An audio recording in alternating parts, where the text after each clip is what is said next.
Okay, this is the ACCS webinar on marketing in certainly some uncertain times. We wanted to put this together just so everyone has some idea of what today is going to be about. We put this together based on calls we were getting here in our office and some great ideas that we had seen used around the country and some need for some expertise in particular areas. So today we're going to have, I'm going to talk a little bit to start us out on some of the quick things you can do to improve your marketing profile in your communities right now. And then we've got Alden Dale with us. He runs he formerly ran and now works for a larger firm that deals with digital marketing. I've asked him to speak directly to potentially Facebook and other quick ways of adding eyes to your website, as opposed to going into a full spectrum of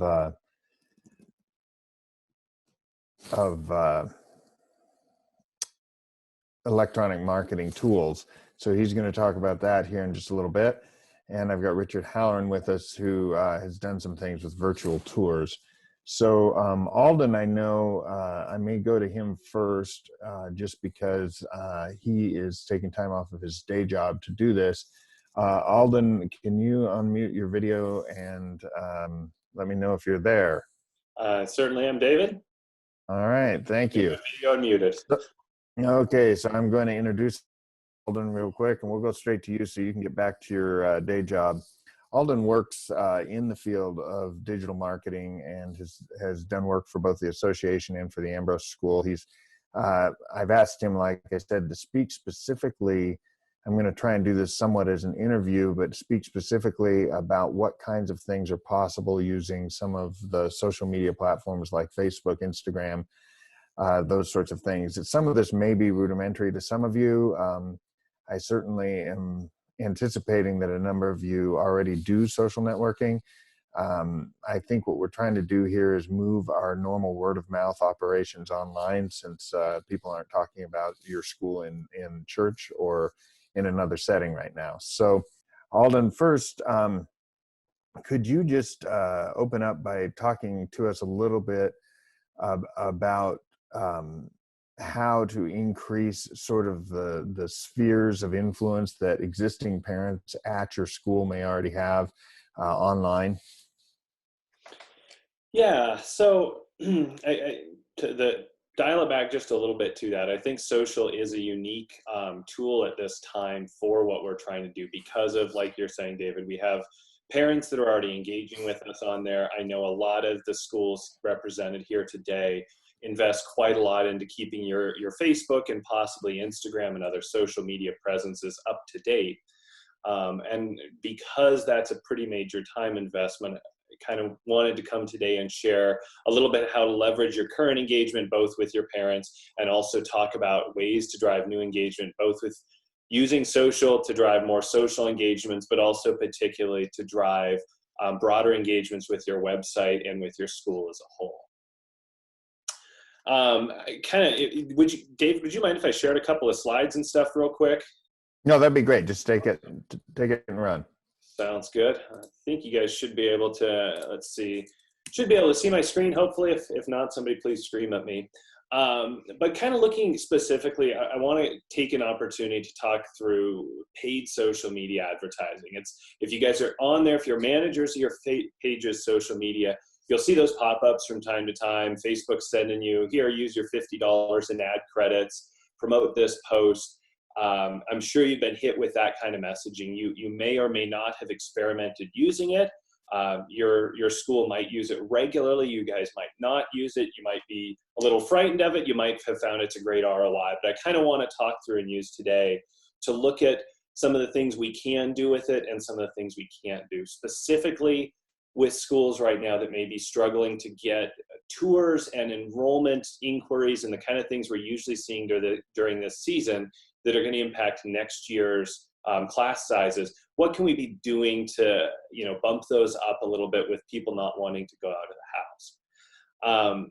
I think social media is one of many different kinds of paid advertising. You've seen Google Ads, Google Display Network. There's a variety of different ad networks out there, but I'm going to focus on Facebook particularly, and of course, subsequently Instagram. Y'all probably know this, but they own Instagram too, so there's overlap there. It's useful because we can ramp up our spend quickly there, and we can allow for ads to be hyper targeted. So if, for example, we want to find people that live within 15 miles of our school that are women between 25 and 40 years old, that maybe are a stay-at-home mom, have shown an interest in books, reading, that kind of thing, and who attend Christian churches, and that have children between 3 to 5 years old, we can serve up an ad to that prospect right on. And that's what social media advertising does well. Social media advertising is not great for just kind of the spray and pray. It gets very expensive very quickly. So if you're not leveraging all of their fine insights into who someone is, you're probably doing it wrong. What I'm not suggesting is using Facebook as a regular means of driving traffic to your website. There's a lot of other great pieces of a puzzle. I'm sure David's worked with you guys about that in the past. I work with a lot of my clients about SEO strategies, wider, paid search strategies that go far beyond social and that kind of thing. And this isn't an attempt to address that. It's really help. We need to fill our kindergarten classes next year. Help. We're seeing a little bit higher attrition than we'd like to see. How do we connect with people in the local community who are going to be prospects for our schools quickly? Any kind of questions on that before I move on? David, am I moving in the right direction with kind of some of the stuff you're hoping I'd share here? Or? Yep, I think that's great. You've said what we can do now. Just tell us how to do it. Sounds good. There's two main types of pay-per-click advertising that I suggest in using Facebook for, and there's a big asterisk. Yes, there's other types we can talk about, but today I want to talk about two. There's the concept of remarketing, and that's marketers speak for basically serving up ads to people that already know about you and have already engaged with your school, whether it's through your Facebook page or through your website. That's going to be one type of pay-per-click advertising. The other type is what I generally call targeted. And that's where you're saying, hey, I don't know if they've engaged with us, don't know if they've heard about it, but we know who we want to talk to. We're going to define who that is. And then we're going to set up ad copy, and we're going to set them up as an audience so that we can be serving up ads to these people. And of course, today we're going to be using Facebook's data for that. It's also possible to use Google's data as well as a number of other tools out there. But today we're kind of chat through Facebook. The retargeting ads, those are just those ones that follow you around the internet at Christmas time when you're shopping for your wife and you see something on Amazon, and then she's on the computer later and you're telling her to buy this thing and gives away your Christmas gift early. That's going to be a retargeting ad. Facebook can serve up those kind of ads, and it does so in a fairly economical way. And then also Facebook is good for our targeting. I'm going to go through these slides a little quickly. David, I'm hoping there'll be a way we can send them out to people afterwards if they want to review them a little bit more. Digesting it. We're gonna have it all on the web on our MRC as soon as we're done here. Perfect. And I think it is important to understand why you would remarket versus going to new parents. People tend to make buying decisions after they've made several points of contact with your organization. So that's why you're remarketing versus just trying to reach new parents. And new parents, of course, would be trying to get people started in the idea of coming to your school. So you would target very different types of messages to those two groups, I presume. Very much so, and that's spot on. It's kind of two prongs of the same marketing punch. You kind of want to start, you got to get those people engaged first, and then once they're engaged, you have to keep them engaged. The getting them engaged the first time might happen organically already through your website. It might happen through some targeted ads. And then once that occurs, we want to make sure that we're getting in those retargeting ads, that we're not losing that engagement, and we're kind of continuing that conversation on an ongoing basis. A couple of high-level points when talking about Facebook. I always like to include this. Don't pay for social engagement. Don't pay for likes to your page. Don't pay for boosting posts. Facebook makes a lot of money on that, and it generally doesn't work. What Facebook is good at is driving ads that push people onto your website. A few little rare use cases where it's useful to try to push them to your Facebook page, but generally it's kind of a waste of money. If you go through Facebook stuff and if you're setting up ads on your own, they're going to try to push you hard that direction. Ignore their sirens call. They're doing it to make themselves money, not to actually get you good engagement for your brand. Okay, just to clarify, the social engagement work is actually kind of faking them to believe that you're more liked than you are, as opposed to targeted advertising, which is actually sending your message to people. Exactly. And what you'll find if you do pay for that social engagement where you're saying, Facebook, boost this post for me, get more people to like my brand. If you're not careful, you'll start seeing people from India showing an interest in your school, or some of these third world countries that are clearly not prospects. They're clearly not who you're interested in. I've got a whole funny video on the whys of that. There's some good research behind why that's actually occurring. The long and short of it is those people are getting a benefit, Facebook's getting a benefit, and you as a school are losing your marketing budget quickly without really driving much value. So for now, put it as a trust me. If you want to engage with me afterwards, I'm happy to go through why. I don't know how many people here have set up Facebook ads in the past. There's a couple key parts of it. I would highly recommend to everybody on this call, double check that you've got Facebook ads set up, and also check that you've got the Facebook ad tracking pixel already installed in your website. Even if you're not planning on using it today, even if you're like, this is something for next week, next month, getting that tracking pixel on your website allows Facebook to be starting to collect data about who's visiting your site and cross-referencing that against who they know those people are on a social media outlet, so that you can then go back and say, hey, I want to serve up ads to people who are on my site. If you've had that tracking pixel for the last month online, you can say, I want to serve up ads to anybody that's visited my site for the last month. If you haven't had that pixel installed, you won't be able to serve up ads based on retroactive behavior. So if you get nothing else from my little talk here today, get that Facebook tracking pixel installed. It gives you a lot of flexibility as you move forward. Literally will take 5 to 10 minutes or less with the person that manages your website. Hop on there. Facebook gives you something to copy and paste that you put on certain parts in your website. Talk to whoever manages your website, have them put it in there. It's a pretty quick, easy install. So Alden, if we had you write up a little brief tutorial on how to put that on a website in case someone doesn't know, is that something you could do really quickly and then we could post it, or no? I'm happy to. The reality is Facebook has a pretty good walkthrough on it themselves. I've linked to it in this guide right here. There are nuances depending on who's hosting your website that's going to be particular to your host, whether you've got, GoDaddy hosting it or HostGator, whether it's, part of a bigger account or something like that.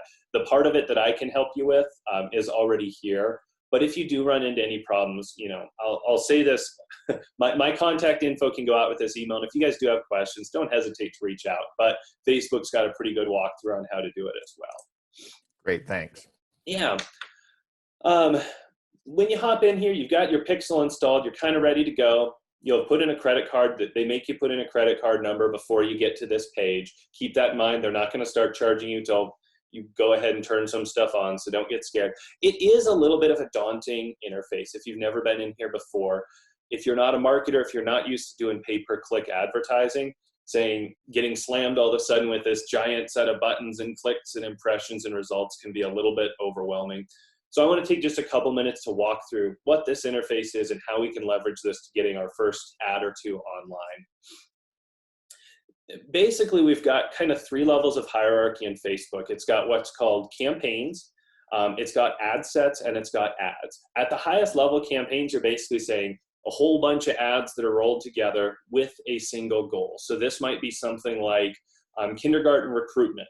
That might be your campaign, and everything you're trying to do is to push people onto your website. Maybe it's to fill out a form on your website asking for more information about kindergarten. Maybe it's to get them to read something. It's a very broad goal that might encompass a lot of audiences. You might be targeting dads, moms, families new to the area. You might be targeting a lot of people, but it's one set of goals.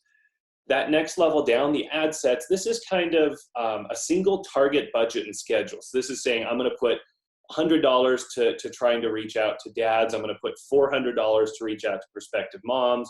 I want them to run from this date to this date. We've got one ad set from now till May. We've got another ad set from June that goes through till school starts in August. A set of targets and a set of budget and a set of schedule combined together to make one ad set. You can have 2 or 3 in a campaign. You can have 2 dozen in a campaign, but kind of think of it as budget, schedule, and who you're targeting. And then lastly are the actual ads. These are the images, the copy, where the link goes.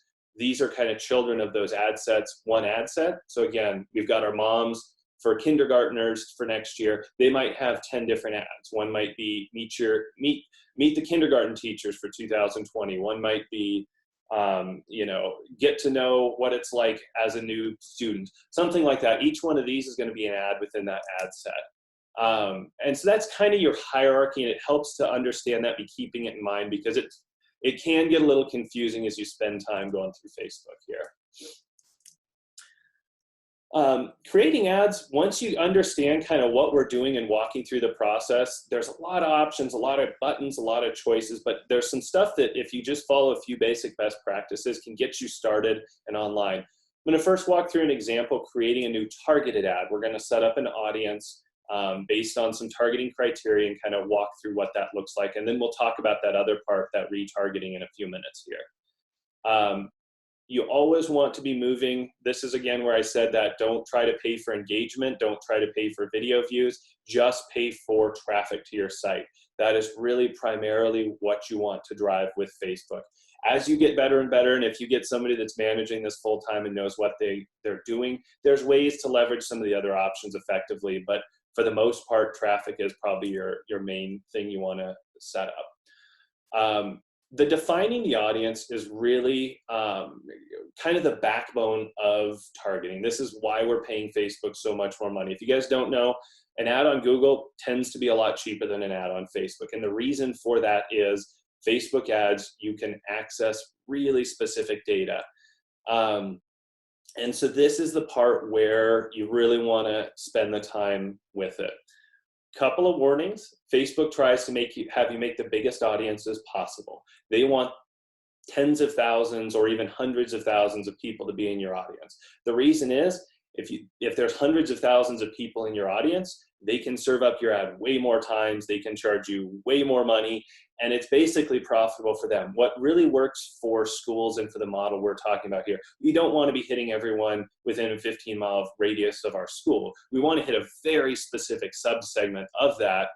And so what we ideally are looking for is we actually want our audience size to be very small and very specific for each one of these audiences we set up.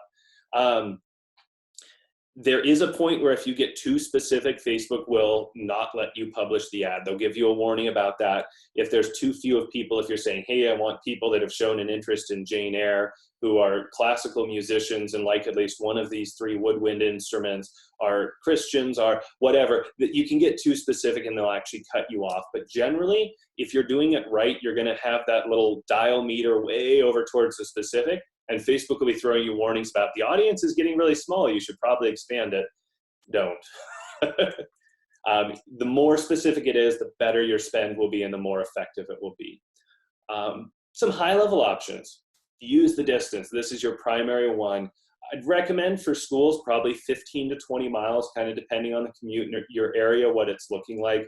The reality is if you're going too far out, parents aren't going to want to commute too far. There might be a few edge cases, but figure out a distance from your school that's a reasonable one to be sending out ads to. Limit it to that. Maybe even go a little bit less than you'd consider the absolute maximum distance. That way you're getting a little bit more high quality traffic. People that live 2 miles from your school have a lower barrier to becoming students in a family of your school than ones that live 22 miles from the school. Also, just as a gentle reminder, use the drop pin feature, identify exactly your school. Sometimes towns, it'll kind of put the dot in the very middle of the town, and at least if you're in a sprawling area like we are, that's not always the best measure. Where it gets fun, you can start going through and picking out your audiences, and you get the ability to search across a number of Facebook interests. You can find out pages that people like, topics that they're interested in, things about them such as, religions they're interested in, their relationship status, what the age of their children are, a lot of things like that. It's kind of an interesting place to explore. I'd encourage you guys to actually hop in here and take a look around. You can both use the browse tab, and you can also search using the search bar to find stuff. The general logic, they always try to throw you on kind of this or type logic. So if you put in a bunch of criteria, ancient Egypt or Greece or ancient Greek or ancient history, it's going to grab anybody that matches any one of these things. What I'd encourage you is using those buttons at the bottom. You can actually set up what's called Boolean logic, essentially kind of building out any of these things, any one of these, or, and you must meet this requirement, and you must meet this. So in the example, if you guys can see on my screen, what we've got is we're saying, okay, we could target either parents that have kids 3 to 5 years old or 6 to 8 years old. So we're going to be looking at parents from 3 all the way up to 8 years old. It's got to be one of those two. They could have both, but it's got to be at least one of those two. And they must be a college grad or have a master's degree, either one of those. And they must match interests in one of the following Christian church denominations and so forth. You can kind of keep building it out. Every time you add additional things via the search bar or the browse, it's going to be adding in extra or statements, extra things, this or this or this. Each time you click that narrow further, it's going to throw a brand new box that's essentially and must match. It takes a little getting used to. It's tough kind of walking it through in a slide, but I really encourage you guys to hop in there to take a look at it. It's very mind-blowing how many options Facebook gives you. If you really want to get specific, if you wanted to queue up ads that were, particularly touting your music program, for example, you could set your usual, must be parents, must be this level of education, must show an interest in these Christian topics, and must have one of these interests in some type of classical music type thing. And there is quite a lot out there. Facebook is watching us 24/7, it feels like, to get this data to figure out exactly what you like, from musics to TV shows to that kind of thing. So Alden, would one strategy here be to create a general one like you've got on the screen, and then possibly some more specific campaigns, and then spread the money around, depending, obviously, once you get too narrow, you may not be able to spend all your money. So have one broader category and then several specific ones? Yes, I would very much recommend that. And that's, I think, probably the best practice. There's a way, once you create an audience one time, you can actually save it. So I'd create kind of like what we've got here, a very general, prospect of kindergartners type thing, where we look at, the right ages, the right college education, the interest in a Christian type community. Have that be your base. And then exactly like what you're saying, save this as an audience. And then in future ads, what you can do is you can come back, start with that audience, and then edit it further and add different refinements for, specific ads or specific copy or specific call to action. Do you have any recommendations at this time on budget, or are you coming to that? I'm going to come to that, but I also get a little quiet there. So we'll talk about budget in a few minutes. What have other schools done that's worked? What are some things you can't target? Keep in mind, Facebook recently limited. I used to always like using income as one way to target advertisements, because frankly, people at certain places may or may not be prospects for your product.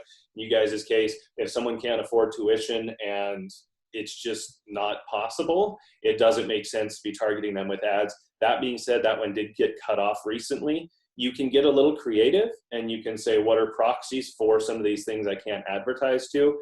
People with certain income levels might have tastes in certain things that people at other income levels don't. So you can sort of get creative. There's other things you obviously can't target. Facebook doesn't let you target race or some other things like that. I don't think that'll be a problem for any of us on this call. But be aware there are some things that are intentionally blocked. So if you start searching for something, wanting to set up a particular demographic or behavioral stuff, there are some things that are blocked. Do they let you do education levels?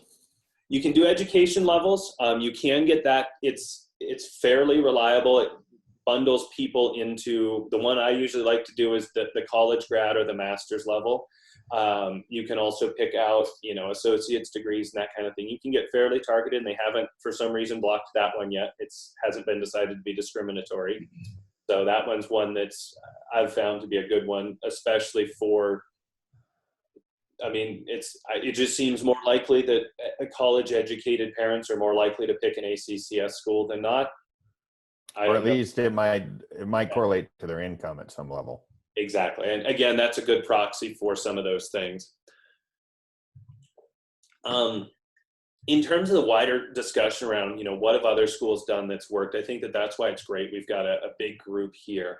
I would love for this conversation to get continued over the next few months and even few years, for people to come back and say, hey, we tried this ad, we found people that showed interest in this or liked these types of pages or had done these behaviors did seem to score notably better, and they were much more interested in checking out our school, learning about the admissions process, that kind of thing. I don't have too many hard and fast. I've worked with our local school, Ambrose, a little bit to discuss some things. I haven't actually deployed any campaigns for them, nor have I seen any results that have come back. So I can't give too many best practices on there.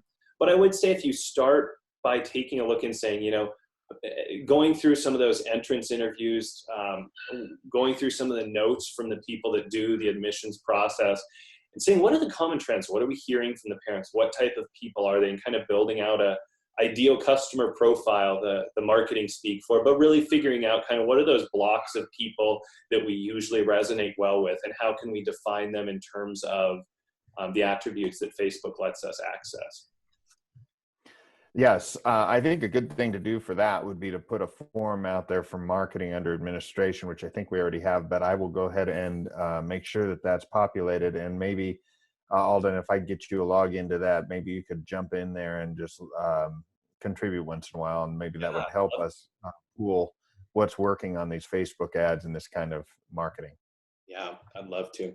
And lastly, before we kind of move over and start talking a little bit about remarketing, I know we're pushing time, so I'm going to try to go a little quickly here.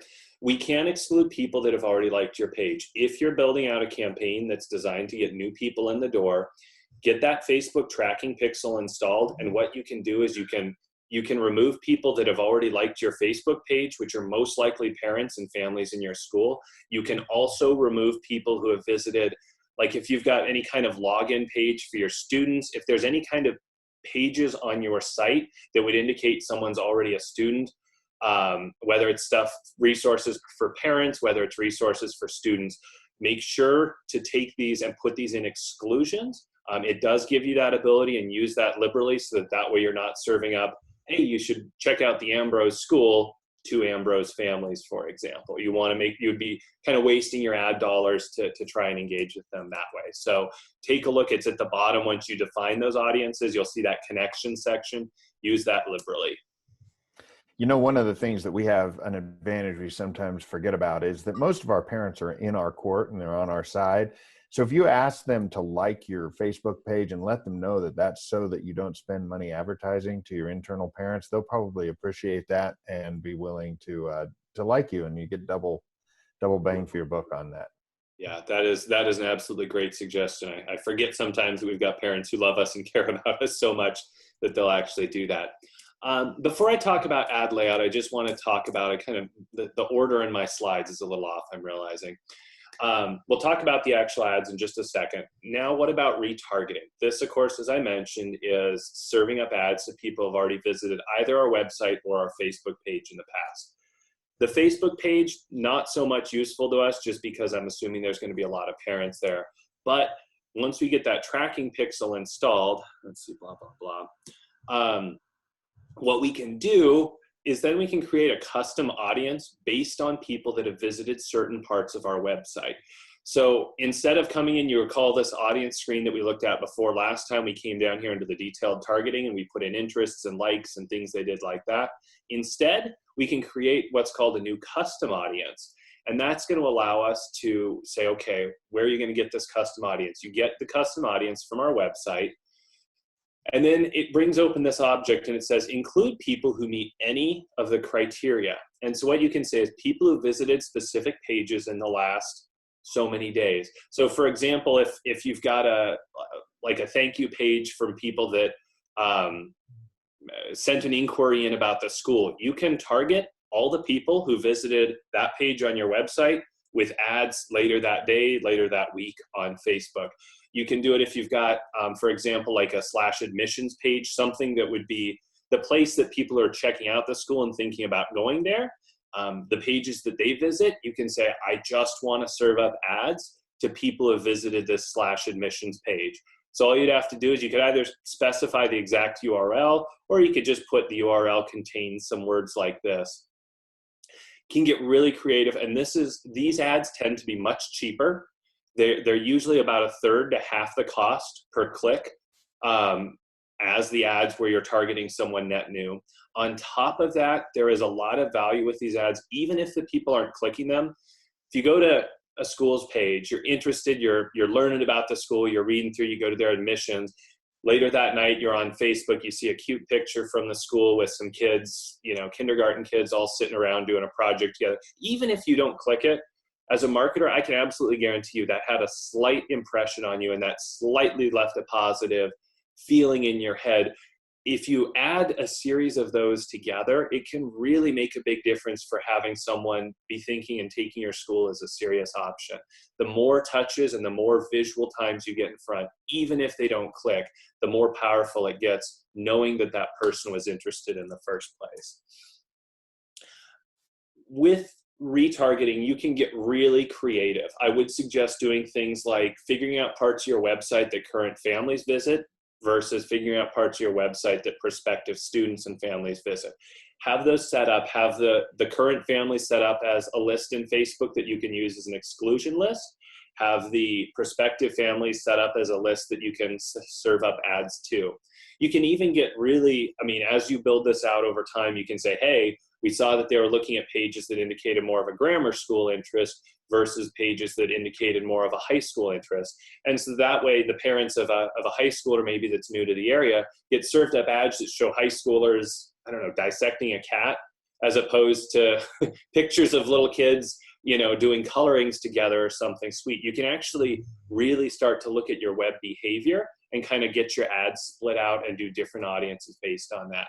One of the really powerful things is being able to adjust how much you pay by how recently the person was on your site. People who visited your site in the last 24 hours, you need to get in front of them again, and it is worth paying Facebook whatever it takes to show up again. Double, triple, quadruple the amount you would normally pay for exposure to those people that have visited your website admissions page in the last 24 hours. You can set that up here with the retargeting. You say, hey, I want an audience, a visited admissions page in the last 12 hours or last 24 hours. You're not going to get very many. There might be a couple dozen at any one time or even less. But you can say, for all these people in those audience, Facebook, I will do whatever it takes. I'll pay whatever it takes. Get me in front of them. And you can adjust your bidding strategy so that you can do that. And you want to say, hey, I don't want to be paying quite as much for someone that visited 2.5 months ago. You can put them in a different audience that's maybe the 90-day range audience. You say it's still worthwhile to get in front of them, but they've cooled down. I only want to pay 25 cents per click instead of, $2.50 per click. And so it gives you a lot of control like that. There's a lot of room to get creative, but I'd say start with the basics, give it a try, see how it's working.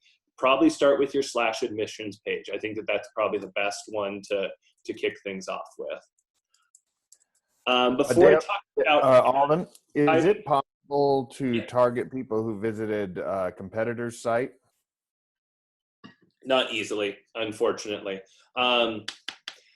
Google allows you to do that. There's some fun ways to do that within Google, but Facebook generally doesn't. What you can do, Facebook can allow you to target to some extent competitors that if they've liked a competitor's page. So let's say you've got another local school, champion school or something in the area. There is a way you can target people who've liked that, but within Facebook at least, it's not very easy to target visitors to competitor sites. We can go into a longer webinar sometime about how to do that in a cool way in Google. No, that's great. Keep moving. So here we are back to ads. Once we get our audience defined, kind of the next big hurdle to cross is the placement. By default, Facebook puts you towards what's called automatic placement. You put in the picture and the graphics, and they're going to serve it out according to what they say is the best way across Instagram, Facebook, videos, pages, stories, groups. They're going to push it every way they can. I would generally not recommend using automatic placements. Again, in the spirit of Facebook is out there to make themselves money and doesn't always make the best decisions for their customers. I would suggest switching over to manual placement. There is a lot of kind of funky one-off places you can put ads. I'm sure you guys browsing Facebook or Instagram have seen this. Sometimes ads pop up in videos. Sometimes you can get these ways where ads pop up in your Messenger app from Facebook. Sometimes they appear in the middle of somebody else's article. There's a lot of unusual stuff. I would really suggest sticking to the basics and doing the Facebook and potentially the Instagram main feeds. And my favorite spot is the Facebook right column. A lot of advertisers don't like the Facebook right column because it's a little smaller, but it stays around a lot longer when a user is scrolling. I have seen very, very good performance from that right column, especially for retargeting campaigns, where your goal is not so much to get people to click and fill out a form right away, but it's more to just kind of stay top of mind and in front of them. That right column does really well. But when you're in this placement, you can click the little arrows to expand and contract. This is probably my favorite general setup here. You can play around with it. You can try some of the more advanced ones, but really to leverage those well, it takes a little bit more committed, full-time, pay-per-click type talent on the team. And so that's why I just suggest these is a great place to get started. Budgeting and scheduling. So budget is a question. That's always how much should I pay per? I get that one a lot. And as I alluded earlier, there isn't really a good answer. You can be paying anywhere from, if you're looking at link clicks, you can be paying anywhere from 11 to 15 cents per link click, all the way up to $15 to $20 per link click. And depending on what you're doing with those link clicks, how precise they are, who they are, all of those price points might be good ones to be at. If you've never done pay-per-click advertising before, Facebook, when you start setting up your amount of budget you want to spend, they'll walk you through some of what they would consider good bidding, and they will actually give you suggestions. I usually say, with the exception of things like people have visited your admissions page in the last 24 hours, for those, pay them whatever they want, double what Facebook says they think would be a good price, double it, triple it, give them what they want. For most of the stuff, I would take whatever suggestions they have and generally round down by about 20 to 30%. Facebook's goal is to get you to burn through your budget, to make sure you're 100% burned through before you intend to be finished. And so that's why they'll suggest numbers that probably are paying a little bit too much, but they want to make sure they spend all your money for you. One of the good ways to go to— So Alden, if I could clarify, the reason you're putting these numbers really high is, as you're saying, this is a bidding process. So the exposure of your ad is going to go up if you put a high value in there, because it will likely be the high bidder. How does that pricing work? Yeah, so if you think about it, I mean, from a Facebook standpoint, what they've got when someone logs on to Facebook, Facebook says, hey, we know all about this person. There's 1,100 advertisers that are trying to reach them. And they're saying, of these 1,100 advertisers, who's going to pay the most money to get an ad in front of them? It's that advertiser that's going to pay the most money that actually gets an ad placed on the sidebar or in the news feed when they're scrolling. It's whoever's going to pay the most. There's a bunch of advertisers way at the bottom that are saying, I'll pay 2 cents per, 3 cents per, but it's the people that are saying 40, 50 cents, $1, $5. And Facebook, being the cutthroat mercenaries they are, basically serves up the ad generally from whoever is the highest payer. Few little exceptions here and there, but that's generally the rule of thumb because they're out to make money. So if you're targeting someone who's highly, highly targeted and sought after from a lot of different things, the richer they are, the more expensive it is to get a click in front of them. That's just a reality that nobody likes to talk about. It's always awkward in the PPC community. It's like, but the reality is rich people are worth more.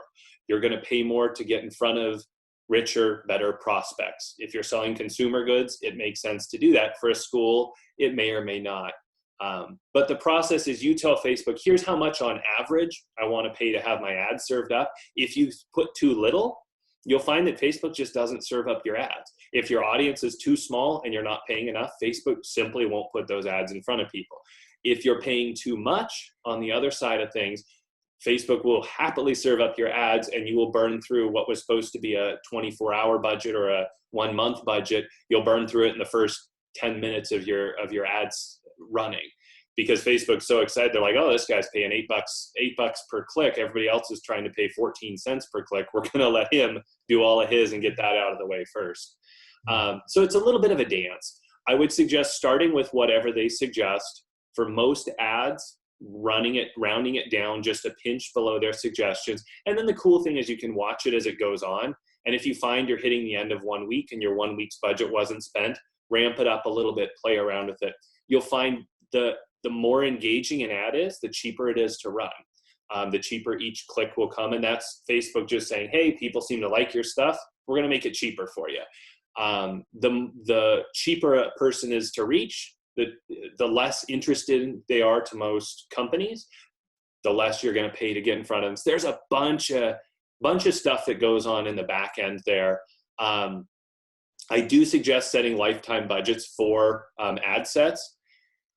Ooh, scroll too fast there, way too fast. The one advantage here with the lifetime budgets is then you're allowed to start scheduling. Scheduling is a very powerful thing. It's off by default. And Facebook likes to keep it off because it gives them the flexibility to serve up ads whenever they want. The classic example, if you're a restaurant, you want to turn on scheduling and you want to have your ads show up from 2:45 in the afternoon till 5:30, the time when people are getting hungry and when you can tempt them into coming by your restaurant after work. That's the classic one. For schools, for what you guys are looking at, most people aren't going to be clicking through school links on their work computers. So if you're getting creative, maybe with your audiences that are when you know that they're a career person and they're going to be at work all day, setting up your scheduling so you're showing them the ads early morning when they're at the breakfast table or late in the evening when they're sitting back and chilling and watching Netflix or whatever. So you can use that a little bit more flexibility if you know you've got a stay-at-home parent. Again, you can kind of define your audience and usually figure that out.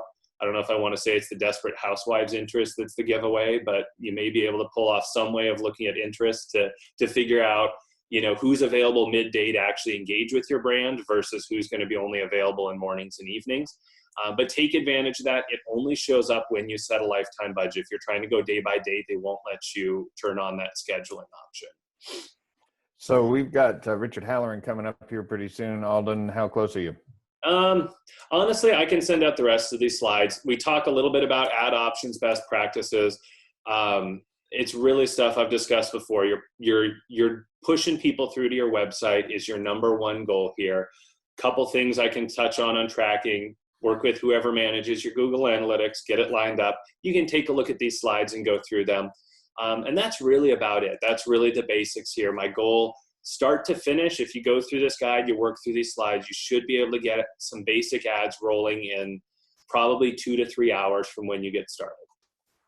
Great. Send those over to Ryan and he'll get them up. Thank you so much, Alden. That was very helpful.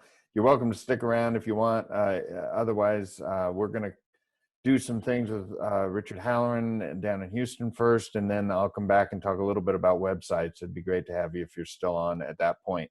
Fantastic. Richard. Yes. Hey, Yeah. can I throw something out there for Alden if he's still there? One of the webinars I was just on with ISM, they mentioned that when you're looking at those targeted ads, that now may be the time to consider the content.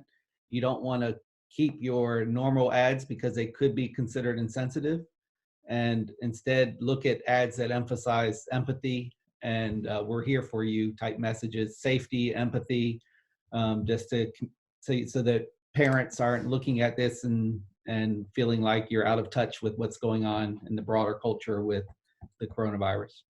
Yeah, that's a really good point. I was going to say, even if you're not sympathetic directly over COVID-19, which is becoming kind of a bit of a cliche out there, not doing a hard sell is a good idea. Just at times like this, doing, come visit us, or, which of course they can't do, or we're the best school in the area, or look at our SAT scores. Those kinds of things don't sell well at times like this. It's best to just do imagery and that kind of thing. Any thoughts on that, Alden? Yeah, I mean, just be on top of your messaging, and be aware with the current climate. You don't want to be the one advertiser. Exactly what you're saying. Come visit us. When a grumpy comment from someone saying, "Aren't you supposed to stay 6 feet apart?" is the last thing you need on a campaign. Mm-hmm. Yep. All right, Richard. Thank you for that. Other things. I know you attended ISM's seminar last week. Do you want to summarize some of that for us before you tell us about school tours? Sure. For those of you that are familiar, ISM's Independent School Management, they provided some good, helpful webinars that you can still, if you're a member of ISM, you can go to their website and watch the repeats of their webinars. But some of the key points that I took away from last week's webinar on marketing, obviously updating your website to show, doing that immediately while our campus is closed, our admissions office remains open. So making sure you're communicating that and being able to help our families and have a quick response that shows that the admissions office is still open. One point that they brought out was, again, oftentimes at this time of the year for independent schools, we're focusing in on converting somebody was interested in the process to closing them, to be getting them to the enrollment process.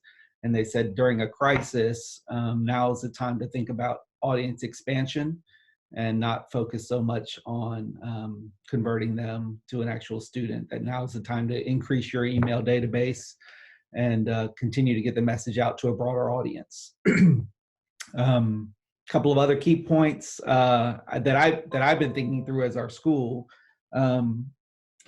is that when I think about marketing, it's always easier to keep a current family, a current student, a current family that's enrolled, rather than finding new ones as well. So we've been focusing in at Providence on serving our current families well, emphasizing that yes, our campus is closed, but education has to continue, and trying to really empathize with our families and not overwhelm them. So we chose to take a slow rollout to our remote learning, and I found that our parents have appreciated it. Every family's in a different boat. Some families want as much as you can give them.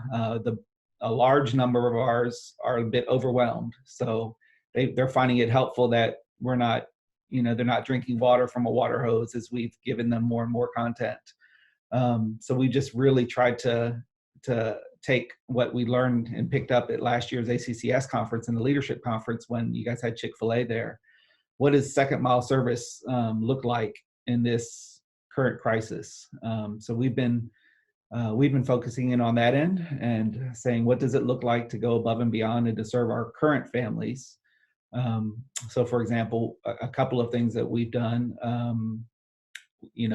we've connected with our local authorities who've given us permission for parents to come pick up packets, or for teachers to come on campus to print packets for them, or to, if they need to videotape anything that's requiring remote learning to occur, our teachers can come up for a period of time to make that happen. So that's been a helpful process for our teachers and for our parents.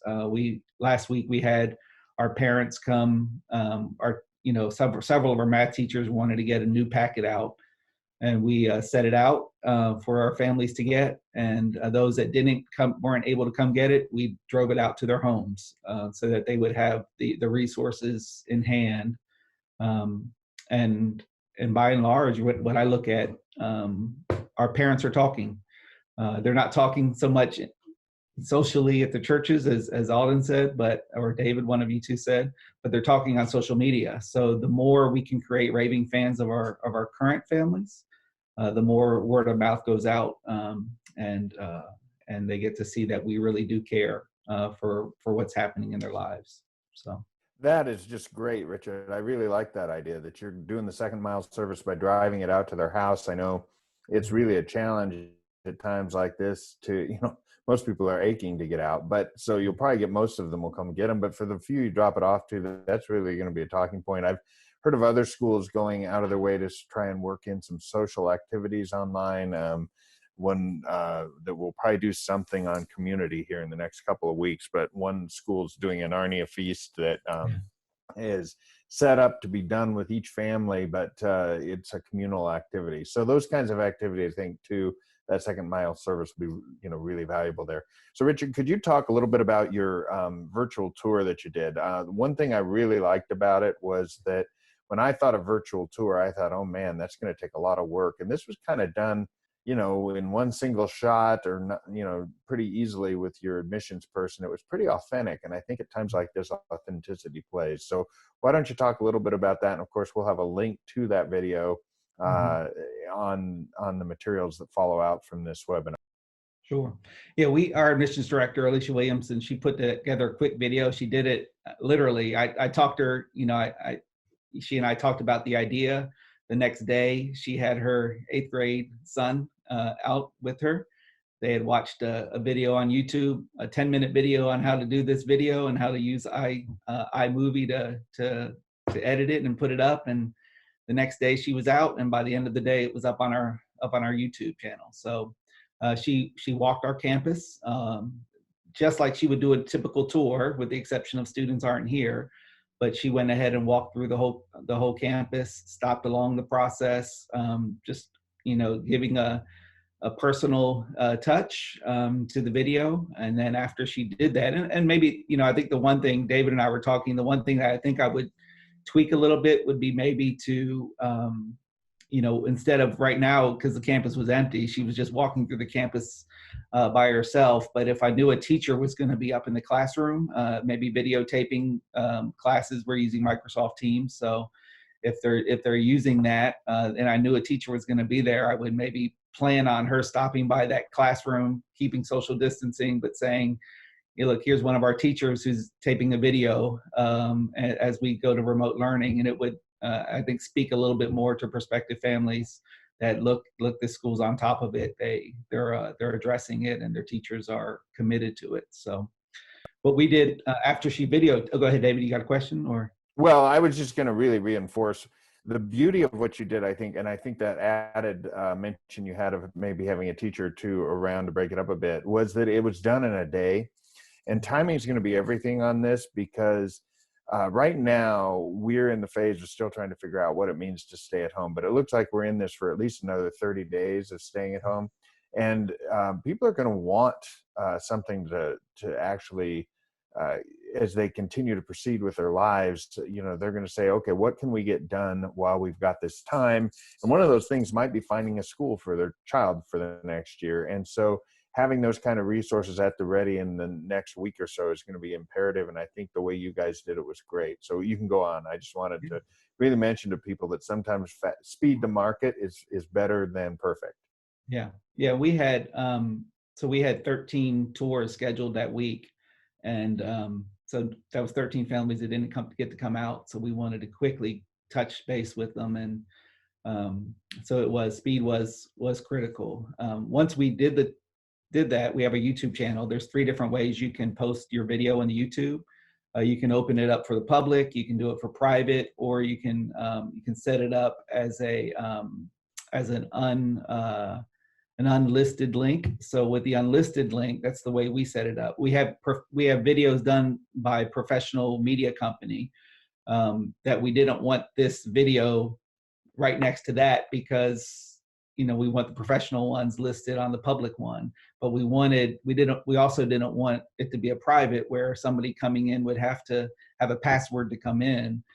So as an unlisted video on YouTube, we just uploaded it on unlisted. That way we can share the link with whoever we want, and there's no password needed. People can just quickly come in.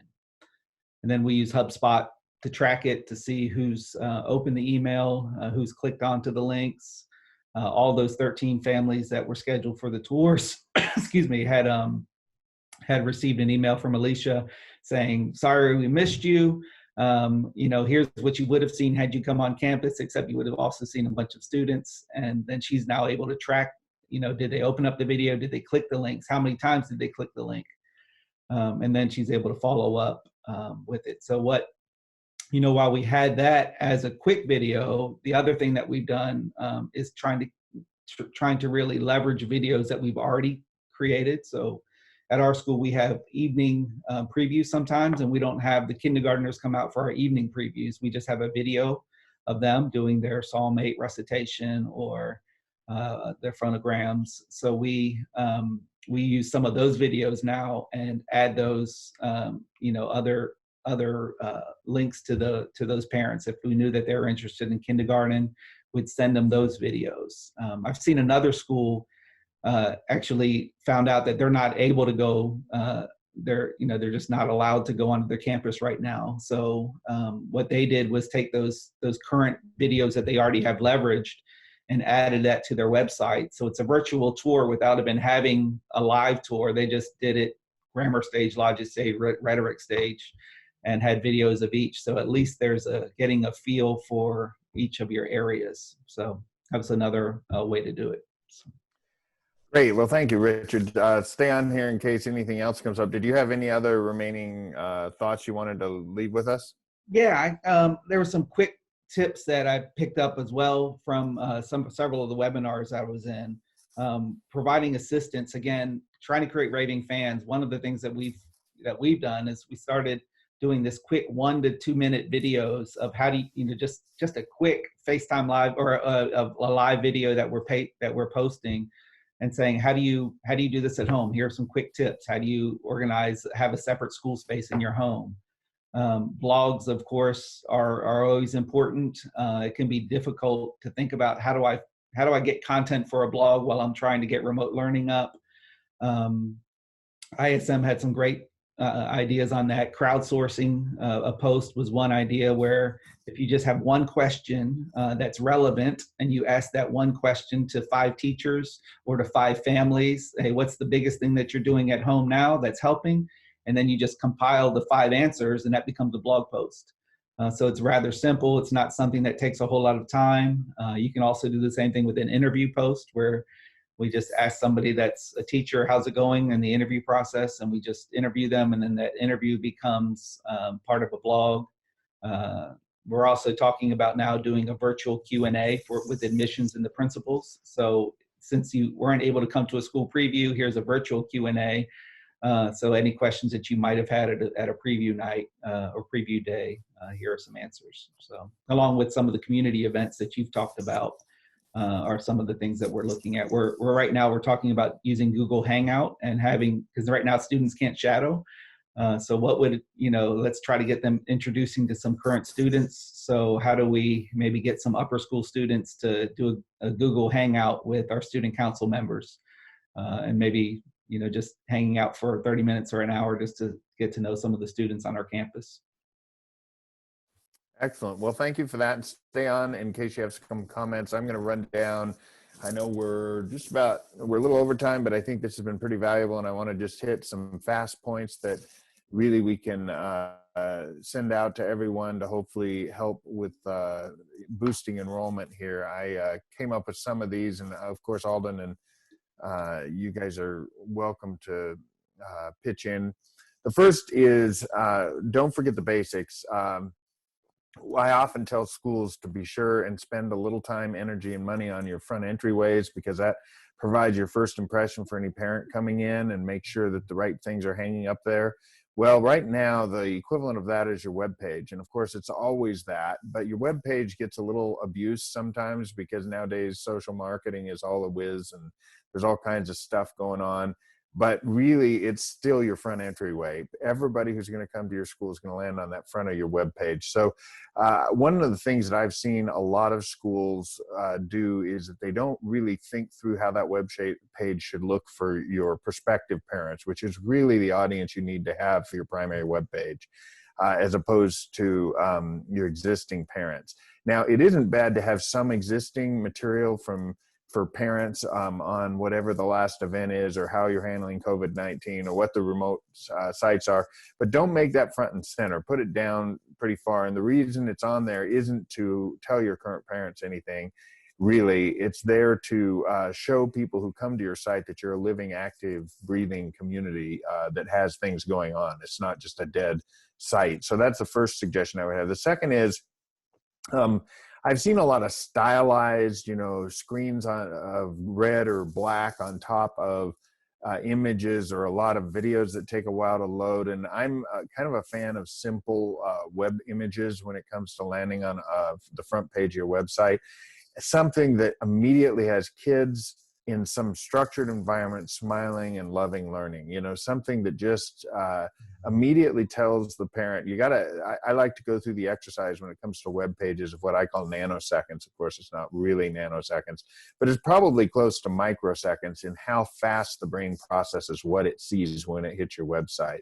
Because if you think about the average parent, they're out there, they probably got 5 schools that they're going to look at, and yours is one of them. And so you get just a few seconds of their time, and if they're unimpressed or unreached, they're going to move on. So I suggest you think in those terms. The first thing they're going to see is the picture. And does the picture A look like them? Sometimes I see really great pictures on websites, but the problem is it's a prep school look, and these are Christian parents, or it's a kids in t-shirts in the mud, and they want to know if this is a real school or not. So things like that, put something out there that's really going to speak to the parents you're trying to reach.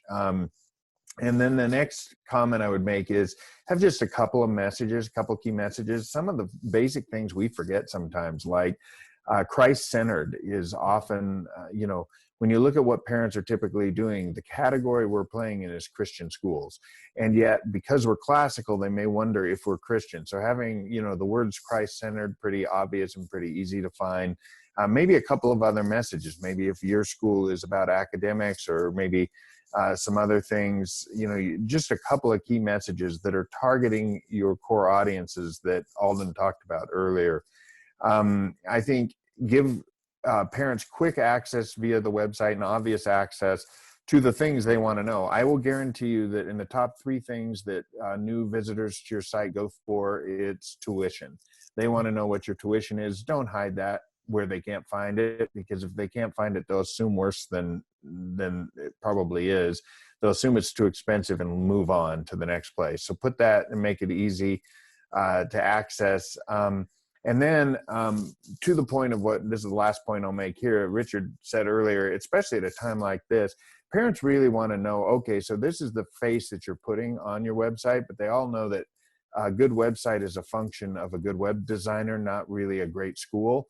So put some photos of your school, even if you're in a church basement or whatever, put some photos of what it's like at your school. Now, they should be flattering. Don't put frumpy ones out there, but a little photo tour or video tour would be great.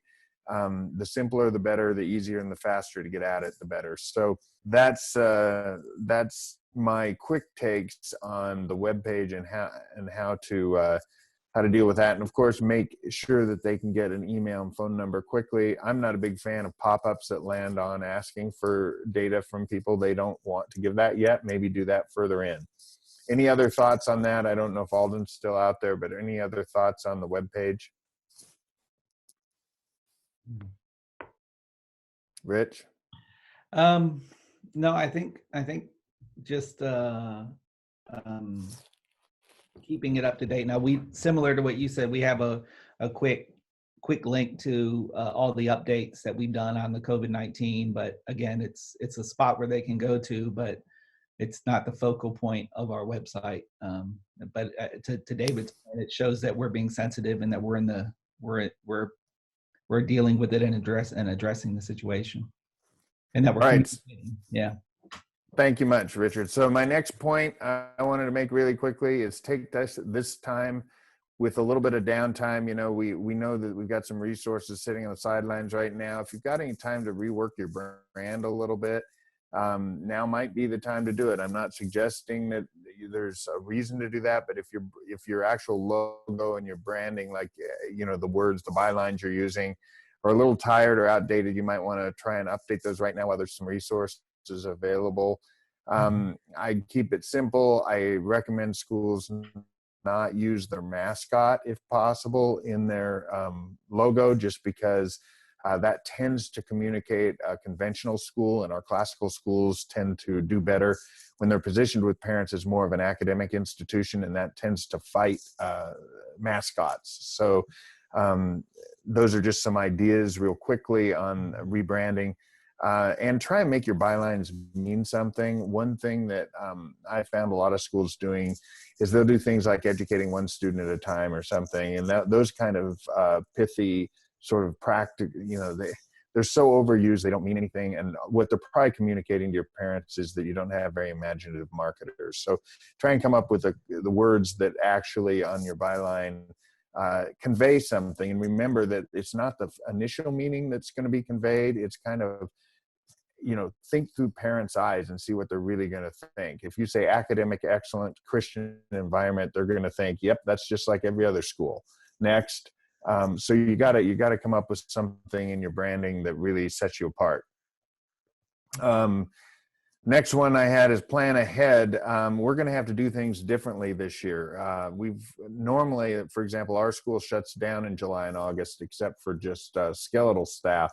I think we're going to have people at the ready there, or at least we should plan to, for a longer period of time to help the parents who right now are hiding out, and they're going to realize somewhere in July that, oh, school's really going to start. We need to be ready to go with tours and people answering the phone, that kind of thing.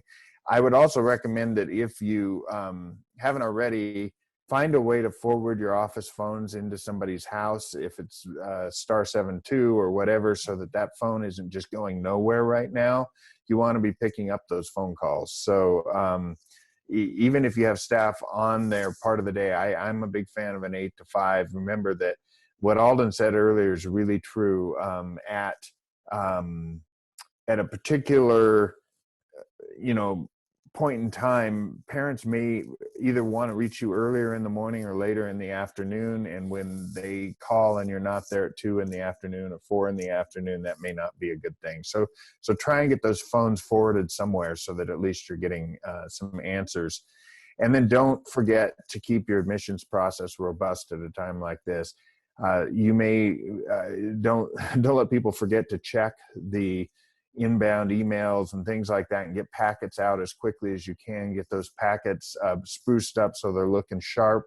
A quick response at a time like this with follow-up calls and that kind of thing is as imperative as it's ever been.